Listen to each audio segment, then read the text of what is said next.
This is a moment in Jewish history. Once I received my electric bill, and on the envelope was the glowering face of Pinhas Rutenberg, who founded the Israeli Electric Company back in the 1920s. Usually, there are cartoon characters or simply a white envelope, but they were celebrating an anniversary, and it made me think about what it was like back then before electricity came to the underdeveloped, underpopulated land of Israel. And who is this guy, Pinhas Rutenberg, and why does every single photo of him show him with a face full of scowl? It was over 100 years ago that Pinhas Rutenberg switched on the first ever electric lights in Tel Aviv back in June 1923. A special ceremony was held last summer to mark the occasion. The planning stages began several years before as the Palestine Electric Company, back when Palestinians meant Jews who lived in the land of Israel, and the country was run by the British. Pinhas Rutenberg wrote the proposal and organized the construction of what was called the first Jordan hydroelectric power plant in Naharayim, on the banks of the Jordan River. He arranged the hiring of 600 Hebrew-speaking laborers. That number increased to over 3,000 when the power plant was built, and eventually Israel became part of the modern era. These laborers lived in Tel Or, a community on the eastern side of the Jordan River, which after 1948 became the nation of Jordan. Pinhas Rutenberg was an interesting personality. He began his activism in Russia as a dedicated socialist, but later became an ardent Zionist and worked together with Zev Jabotinsky. Born in the Russian Empire, Rutenberg attended the Technology Institute in St. Petersburg, where he joined the Socialist Revolutionary Party. He was an adherent to Father Gregory Gapon, a Russian Orthodox priest who was a leader of the workers. The Bloody Sunday incident of 1905 was precipitated when Father Gapon led a demonstration of workers to the Winter Palace in St. Petersburg to present a petition to Tsar Nicholas II.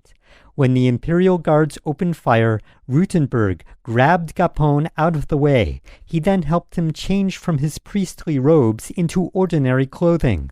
The two fled to Europe, where they joined other Russian socialist leaders. But there it was revealed to Rutenberg the presence of double agents who were reporting back to the Russian police. When his fellow Russian socialists revealed this to him, he left the room, and moments later when he returned, he found Gapon hanged. Rutenberg was expelled from the movement, and he fled to Italy. It was there he focused his energies on hydraulic engineering. He also became involved in the Zionist movement. When World War I began, the Jewish community of the land of Israel was faced with the need of self-defense units. That's when he threw his support behind Zev Jabotinsky and Yosef Trumpeldor, who founded the Jewish Legion, the first Jewish fighting force since the days of the Romans. Rutenberg then traveled to the United States, where he met with Jewish leaders. He was one of the founding members of the American Jewish Congress. It was in America that he began his plans to bring electricity to Israel. The following is from a pamphlet published in 1922 by the Palestine Development Council called Hydroelectric Developments in Palestine, the Rutenberg Project, a detailed prospectus. In addition to charts, maps, and graphs, there's an appendix with the parliamentary debates in Great Britain's House of Lords. Here are some choice excerpts. The Duke of Sutherland. My lords, the Rutenberg scheme is the most substantial practical contribution so far made by Judaism to the restoration of the prosperity to Palestine. The proposal, put shortly, is that the River Jordan should be dammed at the point where it leaves the Lake of Tiberias, and the lake thus converted into a great natural reservoir. Turbines are then to be installed near the dam, and the water power employed for the generation of electricity, the effects of which would be to bring under cultivation large areas at which are present practically wastelands, used only for grazing at certain seasons of the year. Lord Raglan. May I ask the noble Duke whether the owners will be given an opportunity of appearing before an independent tribunal? The Duke of Sutherland. The Duke of Sutherland. I must have notice of that question. Perhaps the noble lord will ask me later. As regards to the last part of the question on the paper, Mr. Rutenberg and his friends do not propose to employ only Jewish labor on the works which are to be carried out. On the contrary, the scheme will benefit all inhabitants of the country, Jews and Arabs alike.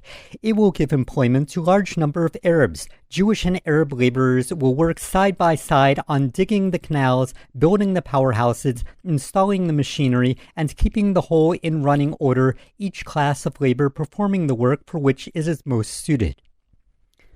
Also in the pamphlet is a letter from Sir Herbert Samuel, the High Commissioner of Palestine, who wrote to Pinhas Rutenberg the following: "The mission on which you will be engaged in America is one of the greatest importance in Palestine. The plan for utilization of the principal sources of water power in the country for the production of electric energy, combined with the irrigation and colonization of certain of the lands now vacant or sparsely cultivated.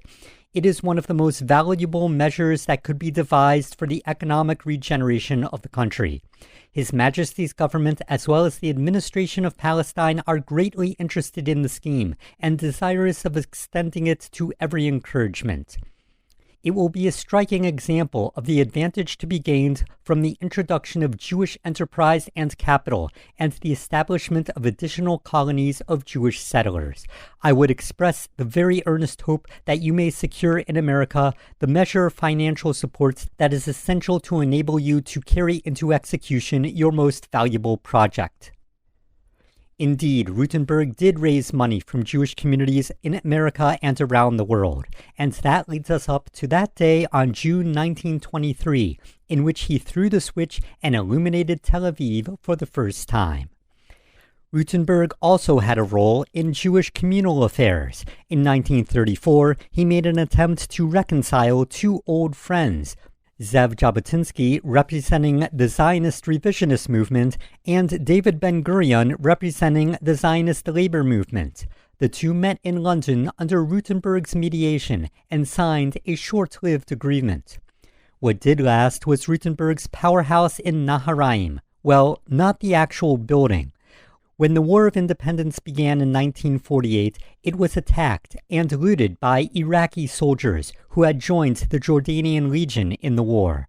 But by that time, Rutenberg and the new Israelis had already built many other power stations. The Rutenberg powerhouse was the beginning of today's Israel Electric Corporation, which provides power throughout the state of Israel. Pinhas Rutenberg passed away in 1942. His large home on the Carmel overlooking Haifa was donated for the benefit of youth education and is today called the Rutenberg Institute. This has been a moment in Jewish history. For questions or comments and past shows, you can visit benbresky.substack.com. Thank you to all the listeners, and Shalom.